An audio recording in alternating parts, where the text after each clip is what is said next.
السلام عليكم ورحمة الله تعالى وبركاته، ومرحبا بكم مشاهدينا الكرام في هذا البث المباشر من الملعب الكبير بأكادير، ومباراة قوية هذه الجولة السابعة والعشرين من الدوري الاحترافي، واللي غادي يجمع بعد قليل بين فريقي حسنية أكادير الذي يستقبل فريق الجيش الملكي، فريق يبحث عن نقاط الانعتاق والابتعاد عن حسابات الجولات الأخيرة، وفريق ضيف يريد مواصلة الصدارة والاقتراب من اللقب.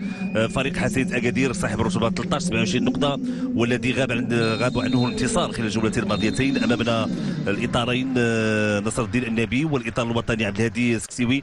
قلت حسنية اكادير رفقه سكتيوي، انتصار خلال الجولتين الماضيتين بعد تعادل بالميدان امام مودي وجديه، وهزيمه الجوله الماضيه امام فريق الوداد ب 1-0. مطالب بتحقيق نتيجه ايجابيه تصحيح الوضع وبعيد لفريق الحسنيه وتعطى الانطلاقه ديال المباراه. نتمنوا بانه الايقاع يكون سريع وبالتالي نتابعوا محاوله التسجيل من الفريق جمال الشماخ تمريره مره اخرى هذه دائما الخطوره، تسديده والهدف. هدف اول لفائده فريق حسنيه اكادير، بدايه قويه للمباراه. فريق حسنيه اكادير يتمكن من تسجيل الهدف الاول. تابعنا المحاوله جمال الشماخ من الجهه اليسرى، تمريره كانت ممتازه المتابعه، وبالتالي الكره في شباك الحارس المهدي بن عبيد. بدايه قويه للمباراه، وفريق حسنيه اكادير يتمكن من التسجيل. تابعوا من جديد هذه الفرصه وهذه المحاوله، تمريره جمال الشماخ من الجهه اليسرى، تدخل الحارس ثم المتابعه جلال طشطاش يضع الكره في الشباك. لاحظوا التمريره من جمال الشماخ، هنا المتابعه حاضر نتابع، ما كانش هناك وضعيه تسلل. سونغ مره اخرى كيرفع الكره عند محمد مفيد دائما داخل منطقه الجزاء. حمزه ايغامان حكم كاين الخطا في الجهه اليسرى عند تومي سونغ ممتازه، يبحث عن التمرير، تدخل تنفذ الزاويه، لعبت كره دائريه، فرصه تسديده، تدخل مطالبه بلمسه يد زكريا الهبطي، تدخل حارس والهدف. هدف اول وهدف التعادل لفائده فريق الجيش الملكي بواسطه العربي الناجي. كان هناك كنقول بانه اللاعبين والمدافعين ديال فريق حسنية اكادير ما تمكنوش من ابعاد الكره. تواجد العربي الناجي يتمكن من تسجيل هدف التعادل لفائده فريق الجيش الملكي. تقريبا نسبه ديال الدقائق على بدايه هذه الجوله الاولى. نتابع مره اخرى، كان تسديده ديال لاعب تومي سونغ ثم خطا للمهدي الجرباوي استغله اللاعب العربي الناجي، يضع الكره في الشباك. تسديده كانت حاتم صوابي لفائده فريق حسنية اكادير. جهه 13 رفع الكره داخل منطقه الجزاء، تدخل الحارس مهدي بن عبيد في المكان المناسب، كيتمكن من التقاط الكره.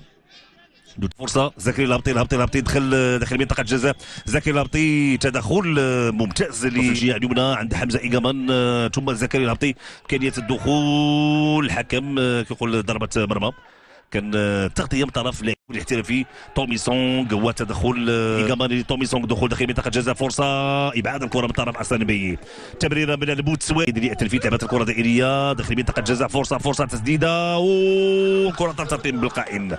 كره ترتطم بالقائم بواسطه زوير مارور اللي كيصعد من اجل مسانده الهجوم ديال فريق حسنية اكادير. تمريره ممتازه داخل منطقه الجزاء، ولكن كره بعيد. الملكي حمزه ايغامان رفع الكره داخل منطقه الجزاء، ولات كاسراج جود المحاوله، فرصه. الحكم كان الخطا وستكون هناك ورقه وسيكون هناك انذار، ورقه وانذار. ومتابعه اللقطه حاتم الصوابي وعبد الله بوخنفر، هل كان هناك تدخل يستحق ورقه حمراء؟ هل كان هناك كيلغي الورقه الصفراء وورقه حمراء؟ الخطا سفيان المدن كيلعب الكره كتصطدم بالحائط، تسديده من طرف جلال 16 ولكن الكره بعيده خارج ارضيه الملعب، وضربه مرمى لفائده كيلعب الكره داخل منطقه الجزاء راسيه، فرصه تدخل الحارس المهدي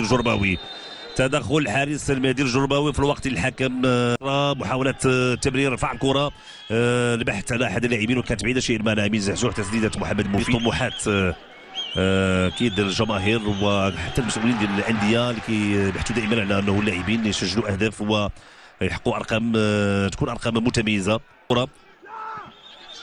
ترجع كرة من محمد مفيد، الحكم طلب مواصلة اللقاء في الوقت اللي كرة طويلة أمين زحزوح هناك تغطية الحكم كيقول ما كاينش هناك خطا ويطالب بمواصله اللقاء. هذه فرصه حمزه ايغامان شنو يعمل حمزه ايغامان، تمريره لامين الزحزوح، فرصه لفريق الجيش الملكي في الوقت العوده ديال يكون واحد من الفرق اللي كما قلت تلعب ادوار طبيعيه. استرجاع الكره طرف اخرى، حمزه ايغامان على مستوى الجهه اليسرى، ايغامان بحث عن التسديد، يوسف ترجع من جديد في يد فريق الجيش الملكي بواسطه لاعب تومي سونغ يسدد، ولكن الكره مشات فوق المرمى امامنا. هذه فرصه بيدت فريق حسن اكادير، دخول داخل منطقه الجزاء بواسطه اللاعب فهد بن دحمان، والحكم كان الخطا. وسفيان المدن بالراس، هذه فرصه سديده، الحكم كيقول ما كاينش هناك خطا، هذه محاوله فرصه ترفعت الكره، الحكم عبد الله بوخنفر لعب الكره لمست احد اللاعبين لفريق حسن اكادير داخل منطقه الجزاء، تدخل ابعاد الكره من طرف ايمان الشيموي، محاوله تسديده ولكن الكره بعيده. فرصه ومحاوله بواسطه اللاعب محمد مفيد يسدد ولكن الكره بعيده، ولكن كان في وضعيه تسلل. تبادل المحاوله، تمريره، فرصه كره بعيده شيئا ما على جونيور مبيلي، فرصه ومحاوله تمريره ممتازه من الجهه اليسرى، ولكن جونيور مبيلي كان تاخر شيئا ما، يمرر لمحمد مفيد العربي الناجي، تسديده، فرصه، تدخل الحارس المهدي الجرباوي، تسديده قويه للعربي الناجي.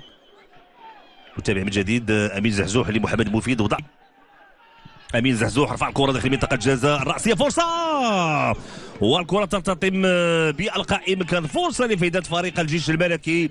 ربيع حريمات كان قريبا وضع الكره في الشباك، فائده فريق حسن اكادير، المراوغه ممتازه، ترفع الكره، فرصه والهدف، هدف ثاني لفائده فريق حسنيه اكادير بواسطه الكونغولي جويس كاتي في المكان المناسب، يتمكن من وضع الكره في الشباك، وهدف ثاني لفائده فريق حسنيه اكادير. لاحظوا الفرحه الكبيره اللي عبد الهادي السكتيوي واكيد الجمهور الحاضر الذي يتابع اللقاء، جماهير الحسنيه اكيد حسنيه اكادير مره اخرى كيتمكن انه ياخذ تقدم في هذه المباراه. نتابع هذه المراوغه الممتازه، ترفعت الكره بشكل جيد، وجويس كاتي في المكان المناسب يتمكن تنفذ منه الركنيه، لعبت الكره من امين زحزوح، راسيه، الكره فوق المرمى، راسيه العميد ربيع حريمات مره اخرى، يظهر محمد ربيع حريمات ولكن الكره ديالو هذه المره مشات فوق المرمى.